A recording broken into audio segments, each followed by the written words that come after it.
creator of this codeworks.com. I just want to make a quick video on how to use the website.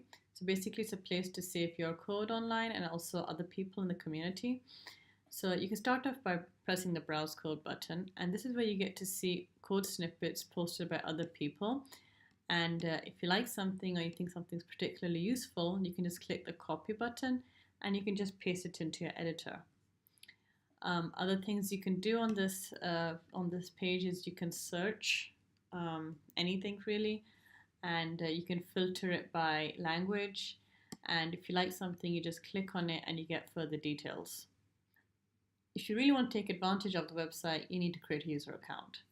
And when you get a user account, log in, and this is what you get to see.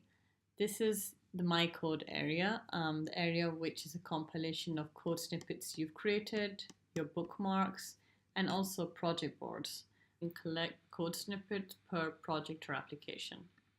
So to create a code snippet, you have two options.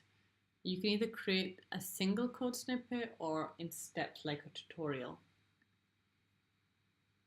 What it looks like to create a new code snippet, you can just add some title, short explanation. You can just copy some code from your editor right over here. Programming language. If you copied it from somewhere, it's always helpful to add a link to where that's from, and you submit it. I hope that was helpful. If you liked what you saw, then please visit thiscodeworks.com. Thank you.